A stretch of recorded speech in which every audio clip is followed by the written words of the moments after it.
Hello student, अब तक हम लोगों ने प्रीवियस वीडियो में या प्रीवियस क्लास में कुछ मेथड्स देखे, कुछ इम्पॉर्टेंट फार्मूले देखे हैं डिफरेंशिएशन के। और एक सबसे इम्पॉर्टेंट फार्मूला या एक इम्पॉर्टेंट मेथड चेन रूल भी होता है, जो हर स्टूडेंट को हमेशा डाउटफुल लगता है। चेन रूल का सिंपल सा मीनिंग होता है कि हम किसी भी फंक्शन को लास्ट तक डिफरेंशिएट करते चले जाएं, कहीं उसको हम बीच में ना छोड़ दें।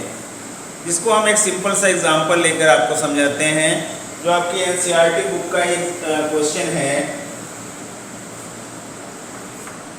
अगर आपको कोई क्वेश्चन दिया है y = sin x² + 5, हमें फाइंड करना है dy/dx। Find dy/dx।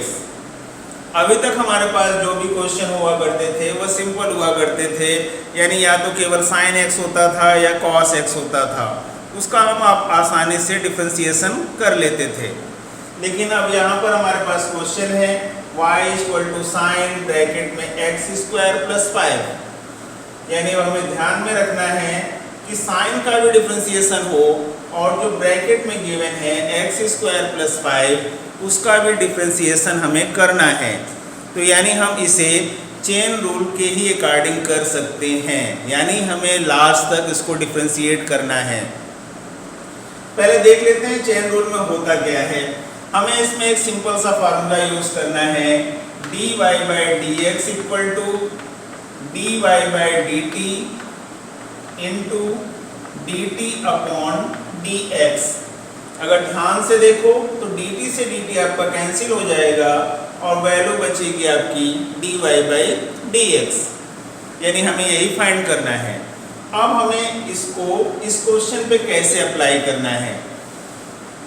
हमें अगर sin x दिया होता तो हम उसका फार्मूले से डिफरेंशिएशन आसानी से कर सकते थे, लेकिन इस ब्रैकेट की वजह से अब हमें दिक्कत हो रही है, तो हम इसको लेट कर लेते हैं। लेट कर लिया हमने, x² + 5 = t। पहले हम इसको सिंपल डिफरेंशिएशन मेथड से x के रिस्पेक्ट में डिफरेंशिएट कर लेते हैं। x² का डिफरेंशिएशन करेंगे तो ये होगा हमारा 2x। 5 का डिफरेंशिएशन करेंगे, 5 एक कांस्टेंट टर्म है तो यानी इसका डिफरेंशिएशन 0 होगा। इक्वल टू t को हमें डिफरेंशिएट करना है x के रिस्पेक्ट में, यानी dt/dx हो गया।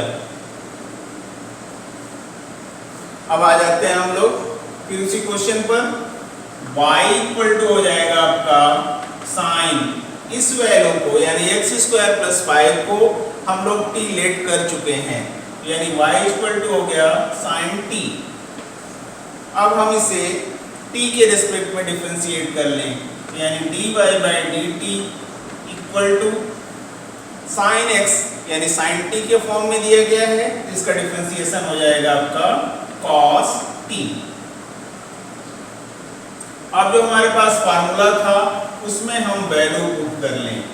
फार्मूला हमारा था dy/dx = dy/dt dt/dx। dy/dt की वैल्यू हम लोग निकाल चुके हैं cos t, उस वैल्यू को पुट कर देते हैं cos t dt/dx की वैल्यू हम लोग निकाल चुके हैं 2x, तो उस वैल्यू को पुट कर देते हैं 2x। अब यहाँ पर cos t है तो t की जो वैल्यू हम लोगों ने लेट की थी उसको लिख देते हैं, और इस 2x को हम पहले लिख दे रहे हैं, यानी 2x cos x² + 5। यह आपके चेन रूल के अकॉर्डिंग इसका डिफरेंशिएशन हो गया। सिंपल सी मीनिंग है कि हमें किसी भी फंक्शन का डिफरेंशिएशन लास्ट तक करना है, यानी उसके हर पार्ट का डिफरेंशिएशन हो जाए। लेकिन यह जो मेथड हमने अभी बताया है, यह एग्ज़ाम के समय में बहुत ही लॉन्ग प्रोसेस होता है। इसको हम लोग डायरेक्टली भी डिफरेंशिएट कर सकते हैं। यह मेथड तो मैंने समझाने के लिए बताया है और आपकी बुक में भी यह मेथड दिया है। आप एग्ज़ाम में डायरेक्टली भी बिना चेन रूल के, यानी बिना इसने लंबे प्रोसेस को फॉलो किए भी क्वेश्चन को सॉल्व कर सकते हैं। जैसे अगर हम लोग इसी क्वेश्चन को देखें तो इस तरह से कर सकते हैं।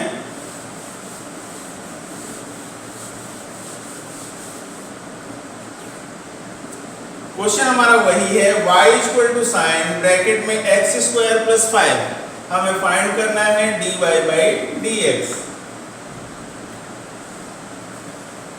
अब हमें क्या करना है कि आधा काम हमें दिमाग में रखना है, यानी हमें पहले यह सोचना है कि हमारा फंक्शन किस फॉर्म में है। पहले हमें दिख रहा है कि y equal to sine x square plus 5, यानी हमारा फंक्शन जो है साइन x के फॉर्म में है। इसका डिफरेंशिएशन यानी dy बाई dx अगर हम लोग डायरेक्ट मेथड से निकालें तो हम लोग पहले ऐसे सोचें कि हमारा फंक्शन जो है साइन x के फॉर्म में है, तो साइन x का डिफरेंशिएशन हमें मालूम है cos x होता है, जो हमने फार्मूले में पढ़ा है। तो cos x हो गया, x की जगह पर यह पूरी वैल्यू है, यानी cos x स्क्वायर प्लस 5। अभी तो ये साइन x के फॉर्म में जो था उसका डिफरेंशिएशन हुआ, लेकिन जो ब्रैकेट में था उसका डिफरेंशिएशन नहीं हुआ है। यही चीज मैं बार बार कह रहा हूं कि चेन रूल के अकॉर्डिंग जो है हर पार्ट का पूरी तरह से डिफरेंशिएशन हो जाना चाहिए, यानी अब हमें केवल ब्रैकेट में बची हुई चीज का डिफरेंशिएशन करना है। अब आ जाते हैं ब्रैकेट में एक्स स्क्वायर प्लस 5 दिया गया है, तो पहले हम एक्स स्क्वायर का अगर डिफरेंशिएशन करें, ये सिंपल सा क्या होगा 2x होगा, और 5 फिर कांस्टेंट टर्म है, इसका डिफरेंशिएशन 0 होता है, यानी 2x प्लस 0। और इसको अगर हम सिंप्लीफाई फॉर्म में लिख दें तो 2x cos x square plus 5, केवल 2 लाइन में आपका सलूशन हो गया बाय द चेन रूल। लेकिन ये याद रखना है, जो मैं बार बार रिपीट कर रहा हूँ, कि इस प्रोसेस में हमें लास्ट तक इसको हमें डिफरेंशिएट करना है। कोई भी अगर एक स्टेप छूटा तो आपके मार्क्स कट जाएंगे। एक आध एग्जांपल और लेते हैं हम लोग, जो हम लोग डायरेक्ट मेथड से ही सीखेंगे।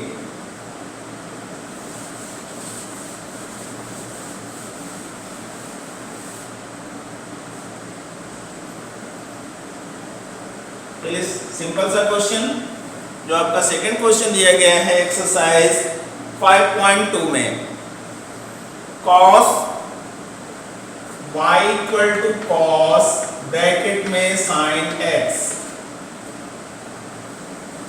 यह भी क्वेश्चन चेन रूल से ही सॉल्व किया जा सकता है।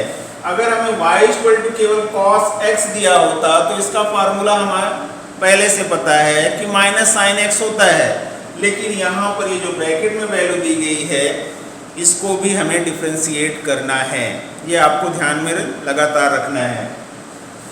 डायरेक्ट मेथड से इसको सॉल्व करते हैं, dy बाई dx। अब पहले हमें सोचना है कि हमारा फंक्शन जो है किस फॉर्म में है। हमारा फंक्शन जो है y equal to cos x के फॉर्म में है, तो cos x का डिफरेंशिएशन होता है माइनस sin x, लेकिन x की जगह पर क्या है sin x है, तो sin x लिख दिया हमने। लेकिन अभी जो ब्रैकेट में वैल्यू है इसका डिफरेंशिएशन नहीं हुआ है, यानी अभी हमें इसको फिर से डिफरेंशिएट करना है। तो फिर से sin x यानी जो ब्रैकेट में वैल्यू है उसको डिफरेंशिएट करते हैं। sin x का डिफरेंशिएशन क्या होगा cos x होता है, ये हमने फार्मूले में पढ़ा था। यह हो गया, एक ही लाइन में चेन रूल के अकॉर्डिंग डिफरेंशिएशन हो गया हर पार्ट का। यही याद रखना है आपको कि चेन रूल में आपको अंत तक डिफरेंशिएट करना है, यानी हम इसको सिंपली लिख सकते हैं minus cos x sin bracket में sin x। आपको एग्जाम में जो है डायरेक्ट मेथड ही अप्लाई करना है, जिससे आपका काफ़ी समय बच जाएगा इस तरह के क्वेश्चन को सॉल्व करने में।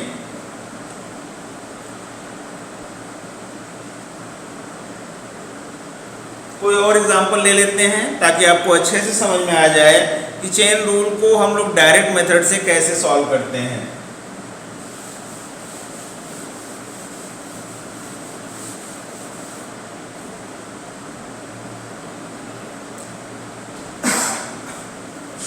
आपकी एक्सरसाइज 5.2 में क्वेश्चन नंबर 8 गिवन है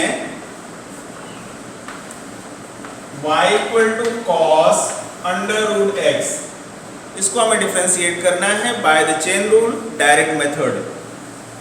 तो सेम प्रोसेस से हम लोग इसको डिफरेंशिएट करेंगे dy by d x equal to, अब हमें फिर से यही सोचना है कि हमारा फंक्शन जो है किस फॉर्म में है। हमारा फंक्शन cos x के फॉर्म में है। कुछ देर के लिए हम अंडर रूट एक्स को भूल जाते हैं, cos x के फॉर्म में है, तो यानी cos x का डिफरेंशिएशन हमें पता है माइनस साइन x होता है, लेकिन x की जगह पर क्या है, अंडर रूट x है। यह तो हो गया, लेकिन अभी अंडर रूट एक्स का डिफरेंशिएशन नहीं हुआ है, इसे हमें फिर से डिफरेंशिएट करना है, यानी हमें डी बाई डी एक्स निकालना है। अंडर रूट एक्स का मतलब हुआ x की पावर 1/2।